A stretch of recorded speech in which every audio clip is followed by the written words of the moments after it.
नमस्ते सभी को। तो दोस्तों आज जो है हम 11th क्लास का हिस्ट्री का चैप्टर 1 जो है समय की शुरुआत से, जिसका जो है टॉप 20 एमसीक्यू महत्वपूर्ण प्रश्नों को करेंगे। तो चलिए देखते हैं पहला प्रश्न से। तो पहला प्रश्न यहाँ पे कहता है on the origin of species नामक पुस्तक किसने लिखी। तो ये जो पुस्तक है on the origin of species, ये पुस्तक लिखे थे चार्ल्स डार्विन।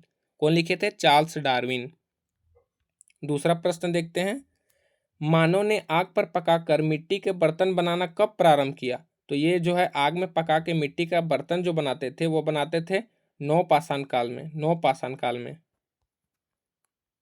तीसरा प्रश्न देखेंगे। तीसरा प्रश्न कहता है ऑस्ट्रेलियोपिथिकस की खोज कब की गई। मतलब ये जो ऑस्ट्रेलियोपिथिकस मानव है इसकी खोज कब की गई। तो इसकी खोज हुई थी 17 जुलाई 1959 को, 17 जुलाई 1959 को। चौथा नंबर देखेंगे। चौथा नंबर प्रश्न कहता है होमो लैटिन भाषा का शब्द है जिसका अर्थ होता है आदमी।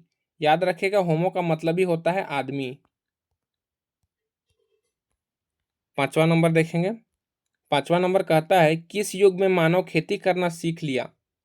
किस युग में मानव खेती करना सीख लिया। तो मानव जो है खेती करना सीखे थे वो सीखे थे नवपाषाण काल में। छठवां नंबर देखते हैं। छठवां नंबर कहता है विकासवाद के सिद्धांत की रचना किसने की। तो विकासवाद के सिद्धांत की जो रचना है वो किए थे चार्ल्स डार्विन। याद रखिएगा, on the origin of species भी यही लिखे थे और ये जो है विकासवाद की सिद्धांत की रचना भी यही किए थे, चार्ल्स डार्विन, दोनों का। सातवां नंबर देखेंगे, अल्टामीरा की गुफा चित्र कहाँ स्थित है। तो अल्टामीरा की जो गुफा चित्र है वो है स्पेन में। कहाँ? स्पेन में। आठवां नंबर प्रश्न देखेंगे। आठवां नंबर कहता है आग का प्रयोग सर्वप्रथम किस मानव ने किया। तो आग का जो प्रयोग है वह सर्वप्रथम किए थे नियंडरथल, नियंडरथल।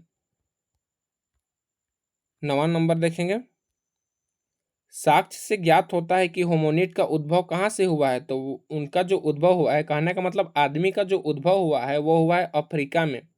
कहाँ? अफ्रीका में। 10वां नंबर देखेंगे। 10वां नंबर कहता है सीधे खड़े होकर चलने वाले मानव किस प्रजाति में रखा गया है। तो उनको रखा गया है होमो इरेक्टस में। 11 नंबर देखेंगे, वैज्ञानिकों के अनुसार पृथ्वी की आयु कितनी है। तो पृथ्वी की जो आयु है वो है 4 अरब 70 करोड़ वर्ष, 4 अरब 70 करोड़ वर्ष। 12 नंबर देखेंगे। 12 नंबर कहता है होमोनिड कहाँ निवास करते थे। तो होमोनिड मानव जो हैं वो कहाँ निवास करते थे। तो वो निवास करते थे पेड़ों की टहनियों में, कहने का मतलब पेड़ों की शाखाओं में। 13 नंबर देखेंगे। 13 नंबर कहता है आधुनिक मानव के साक्ष्य अफ्रीका के किस स्थान से मिले हैं। तो आधुनिक मानव जो थे उनका साक्ष्य मतलब उनका जो प्रमाण है, मतलब थे वो इस दुनिया में, उनका प्रमाण जो है वो कहाँ से मिला है। तो वो मिला है अफ्रीका के इथोपिया से, अफ्रीका के इथोपिया से। 14 नंबर देखेंगे, टेरा अमाटा गुफा कहाँ स्थित है। टेरा अमाटा जो गुफा है वो कहाँ स्थित है। तो वो स्थित है इटली में। याद रखिएगा, इटली में। टेरा अमाटा गुफा इटली में। 15 नंबर देखिएगा। 15 नंबर कहता है टेरा अमाटा गुफा में किसका चित्र मिला है। तो वहां जो है एक झोपड़ी का चित्र मिला है। टेरा अमाटा गुफा में एक झोपड़ी का चित्र मिला है। 16 नंबर दिखेंगे, अल्टामीरा गुफा में किसका चित्र चित्रित है। तो गौर, जंगली बैल, यानी कि जंगली बैल का चित्र अल्टामीरा गुफा में चित्रित है। 17 नंबर देखिएगा, आग का आविष्कार किस काल में हुआ था। तो आग का जो आविष्कार है वो हो गया था आपका पूरा पाषाण काल में ही, लेकिन आग में पकाकर मिट्टी का जो बर्तन बनाते थे वो नवपाषाण काल में, मिट्टी का बर्तन पका के नवपाषाण काल में, और आग का जो आविष्कार हो गया था वो हो गया था पूरा पाषाण काल में। 18 नंबर प्रश्न देखेंगे, भीमबेटका की गुफा कहाँ स्थित है। तो भीमबेटका गुफा चित्र कहाँ स्थित है। तो ये जो स्थित है ये भारत में है, और भारत में कहा तो मध्य प्रदेश, और जिला पूछेगा तो रायसेन जिला। ठीक है, याद रखिएगा रायसेन जिला में है। भीमबेटका की गुफा भारत में है, भारत के मध्य प्रदेश के रायसेन जिला में है।